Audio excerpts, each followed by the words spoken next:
हाय माझ्या ताईंनो, सगळ्या जणी कशा आहात? तर तुम्ही म्हणत असाल सकाळी सकाळी मी कुठे चालली? तर सकाळी सकाळी चाललो आम्ही माहेरी. मी चालली माहेरी. तर आम्ही चाललेलो आहे आता दर्यापूरला सकाळी सकाळी, कारण की माझे भाऊ येणार आहेत, भाऊ आणि बहीण मुंबईवरून. त्यांच्यासोबत मी ट्रेननं जाणार आहे ताईंनो. चला आता तुम्हाला आता माझी माहेरची ब्लॉग पाहायला मिळतील. चला तर आता 5 मिनिटांना ट्रेन येते, मग दाखवते तुम्हाला.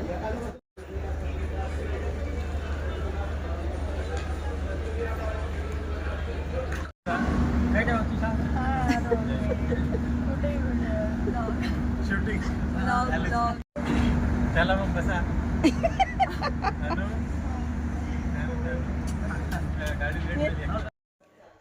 अन्नू आणि मी जाणार होते ताईंनो, कारण की ताई आणि लहाना भाऊ माझा हे मुंबईवरून येणार होते आणि त्यांच्यासोबत ट्रेनमध्ये मी मूर्तिजापर्यंत गेली आणि तिथून मग दर्यापूरला गेलो आम्ही.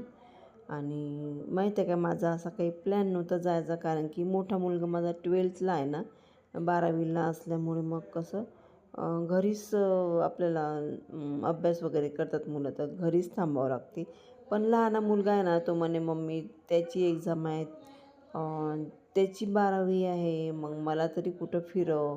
तर मग 3-4 दिवसासाठी चला म्हटलं, 3-4 दिवसासाठी आपण याला फिरवून आणू. योगायोगानं ताई पण आली माझी आणि माझा लहान भाऊ पण, आणि त्याच्या मुलाचा हा जो दिसते ना माझ्याकडे, त्याचा बड्डे पण आहे.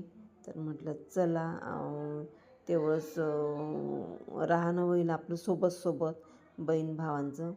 तर मग म्हणून गेली होती मी. आणि सगळेजण असले ना ताईंनो, तर खरंच मजा येते आणि आपल्या आईवडिलाला पण छान वाटते आणि मुलांना पण छान वाटते ताईंनो. पाहू शकता तुम्ही किती छान खेळत आहे तो माझ्याजवळ, आणि पटकन आला. बॅग काढून आपली आहे का? पण किती दिवस झाले रे, भेटच नाही आपले, भेटच नाही, किती दिवस झाले. आपले दोन्ही आहे, ती पण मामाचीच आहे.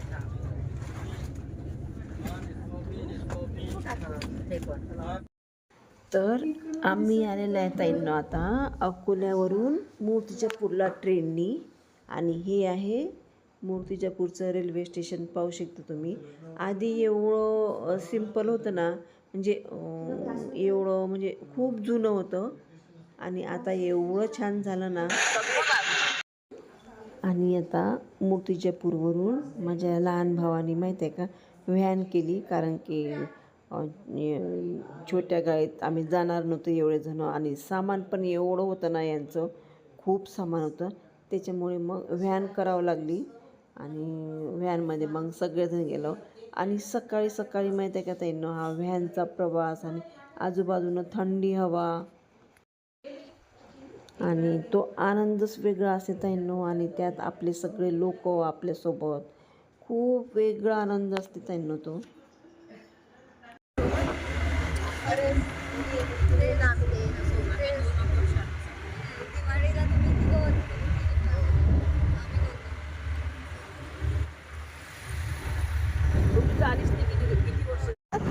काय रिकाम करत नाही. काय सर, तुम्ही लय बिझी झाले. पैसा म्हणजे हा म्हणतात ना लोक. एवढी हाव कायले करावं, तर आराम करा. नाही, मामाला सरका. आणि आमची व्हॅन गेली पेट्रोल पंपावर ताईंनो, आणि तिथं दिसले आमचे मामा, आणि त्यांची पण भेट झाली आम्हाला आमची, आणि खूप छान वाटलं. आणि मग आलो घरी ताईंनो. आणि घरी आल्यावर बघतं तर काय आहे बाबा, नुसतं रस्त्याकडे पाहत होते, कधी येतात कधी नाही. बापरे,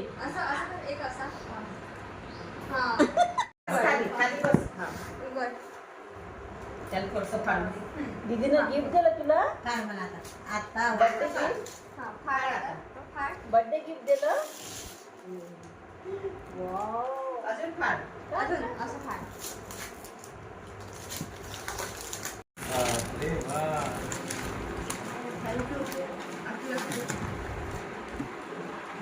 सनीला असं दिलं होतं ताईनं. मस्त आहे ते, खराबही नाही होत. नाही किती त्याच्यात नाचला तरी खराब नाही होत ते. सेम असंच सेम कलरही असाच.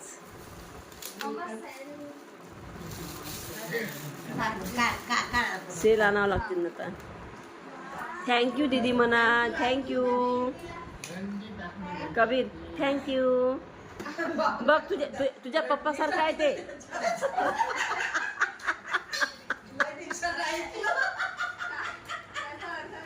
राणी म्हणायचं. राणी.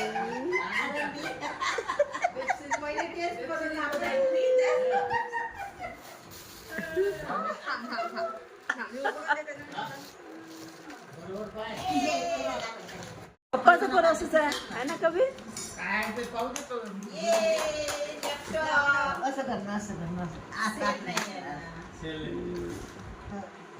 बाप रे बाप.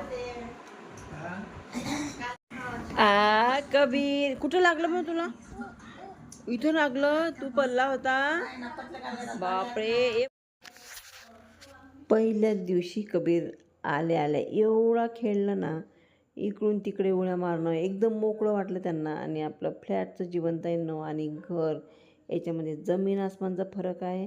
त्याच्यामुळे मग मोठ्या रूम दिसतात त्यांना. त्याला असं वाटे इकडे धावू की तिकडे धावू. मग असं धावता माहिती आहे का त्यांना. त्याला एवढं लागलं ना. वरचा दात पूर्ण ओटामध्ये फसला आणि खूप रक्त गेलं. त्याला आम्ही खूप खेळवलं. खूप रडला पण तो. भयानक रडला आणि रक्त पण खूप गेलं त्यांना. असं लहान मुलाला लागलं ना तर खूप बेकार वाटते आपल्याला. खूप वाईट वाटते आणि खूप रडला तो. कबीर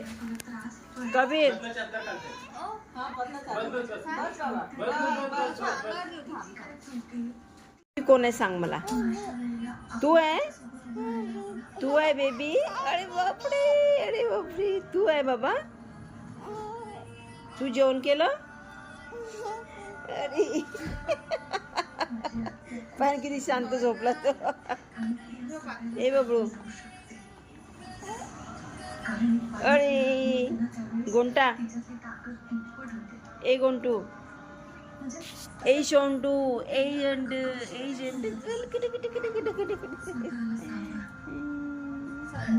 बापरे अशी पोच देत असत तू.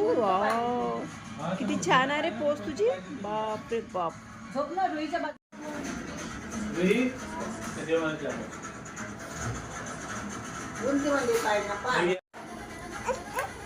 बाबा कसं वाटून राहिल. बाबा आम्ही आलो तर कसं वाटून झाला.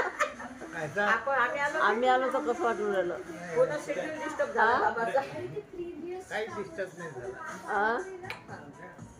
मग कसं वाटून राहिलं. चांगलं वाटून राहिलं. चांगलं वाटून राहिलं.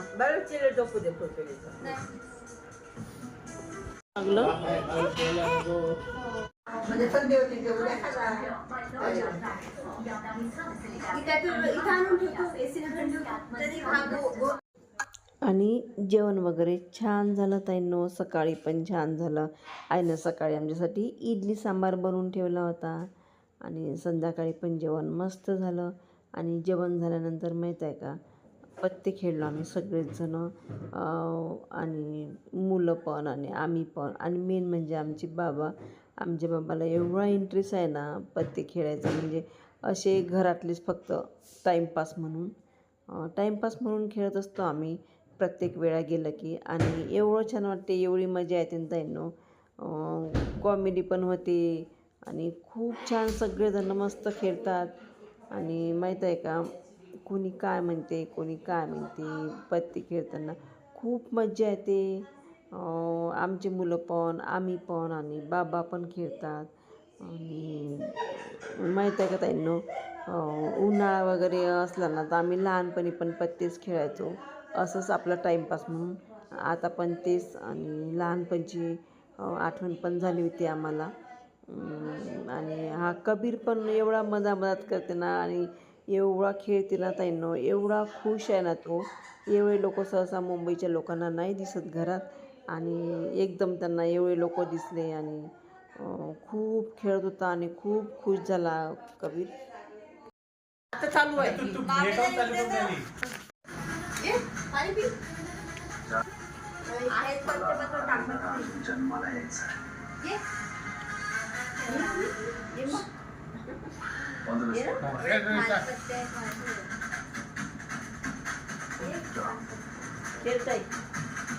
ऑटोमॅटिक फ्रेड हे टाक बरं.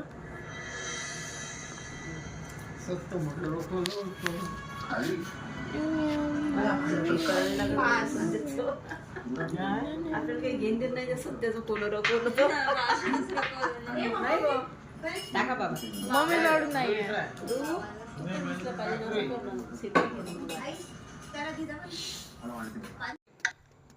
आणि आमची बाबा पाहू शकतात ताईंनो, म्हणजे लहानापासून माहीत आहे का वयस्कर माणसापर्यंत मोबाईल हा सगळ्यांजवळ असते आणि एक प्रकारे ती आवश्यक वस्तू बनलेली आहे.